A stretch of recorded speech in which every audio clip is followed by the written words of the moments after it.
സീസണിൽ അതെ. ധ്രുവ് ജുറേൽ നന്നായിട്ട് തന്നെ കളിച്ചിട്ടുണ്ട്. 500-ലധികം റൺസ് അദ്ദേഹം നേടിയിട്ടുണ്ട്. അപ്പം ഇപ്പം സൺറൈസേഴ്സ് ഹൈദരാബാദിനെ സംബന്ധിച്ചിടത്തോളം ഹെൻറി ക്ലാസൻ എന്ത് റോളാണോ നിർവഹിക്കുന്നത് അതേപോലെ തന്നെ ധ്രുവ് ജുറേൽ പൊസിഷൻ മാത്രമേ വ്യത്യാസമുള്ളൂ. പൊസിഷൻ മാത്രമേ വ്യത്യാസം. അതായത് മൂന്നാമത് ഇറങ്ങാൻ പറ്റിയ ആളാണ്. അതെ, നാലാമത് പക്ഷേ കൃത്യമായിട്ടും ആ റോളുകൾ കൃത്യമായിട്ടും അദ്ദേഹം ചെയ്തിട്ടുണ്ട്.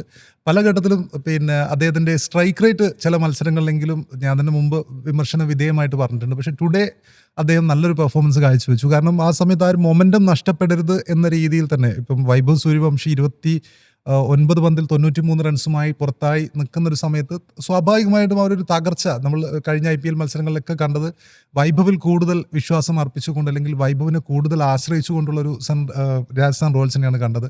വൈഭവിനെ കൊണ്ട് പരമാവധി പണിയെടുപ്പിക്കുക, അതിൻ്റെ നേട്ടം ക്യാപ്റ്റൻ റിയാൻ പരാഗും ടീമൊക്കെ കൊയ്യുക എന്നുള്ള ഒരു സിറ്റുവേഷനാണ് നമ്മൾ കണ്ടത്. പക്ഷേ ധ്രുവ് ജുറേൽ ആ സമയത്ത് കൃത്യമായിട്ടും സ്ട്രൈക്ക് റേറ്റ് പിന്നെ മെയിൻറ്റെയിൻ ചെയ്തുകൊണ്ട് മുന്നോട്ട് പോയി എന്നുള്ളത്. പിന്നെ അതിനുശേഷം ഈ റിയാൻ പരാഗും കൂടി ഔട്ടായപ്പോഴാണ് അവർ തകരാൻ തുടങ്ങിയത്.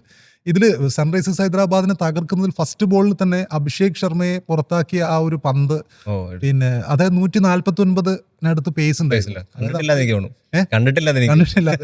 അത്രയും വേഗതയിൽ ആദ്യ പന്ത് തന്നെ അതൊരിക്കലും അഭിഷേക് ശർമ്മ അങ്ങനെ ഒരു പന്ത് ഫസ്റ്റ് പന്ത് തന്നെ ആ ഒരു രീതിയിൽ ഒരു ബൗൺസർ പ്രതീക്ഷിച്ചിട്ടുണ്ടാവും എന്നുള്ള കാര്യം സംശയമാണ്. ജോഫ്ര ആർച്ചർ അദ്ദേഹം സെലിബ്രേഷൻ നേരത്തെ തുടങ്ങിയതായിട്ട് ബോളില് അതെ, പുള്ളിക്ക് അത് അറിയാം വിക്കറ്റ് ഞാൻ എടുക്കും എന്നുള്ളത്. ആർച്ചറിനെ കുറിച്ച് പലപ്പോഴും അഭിഷേകിന്റെ നമ്മള് ലോകകപ്പ് സമയത്ത് ഏറ്റവും കൂടുതൽ ചർച്ച ചെയ്തത് അഭിഷേക് എക്സ്പോസ്ഡ് ആയി എന്നുള്ളതാണ്.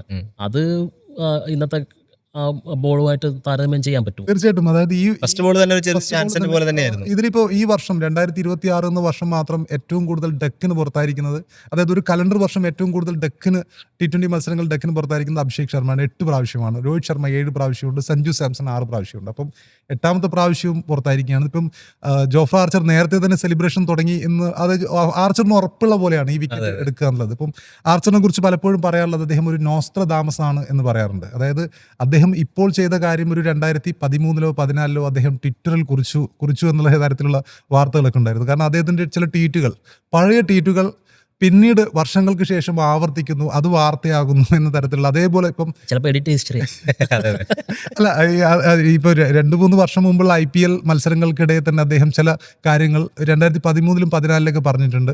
അത് ഈ സമയത്തേക്ക് നടന്ന രൂപത്തിൽ ഇദ്ദേഹത്തിന് നോസ്ട്രഡാമസ് ആയിട്ടൊക്കെ മുദ്ര കുത്തിയിട്ടുള്ള ചില വാർത്തകളൊക്കെ ഉണ്ടായിരുന്നു. അപ്പം മേ ബി നമുക്കൊന്ന് ചെകേണ്ടി വരും അദ്ദേഹത്തിന്റെ ട്വിറ്റർ ഹിസ്റ്ററി. ഈ അഭിഷേകിനെ ഫസ്റ്റ് ബോളിൽ ഔട്ടാക്കുന്നത് അദ്ദേഹം 2018-ലോ 2017-ലോ ഞാൻ ട്വീറ്റ് ചെയ്തിട്ടുണ്ടോ എന്ന് നോക്കേണ്ടി വരും.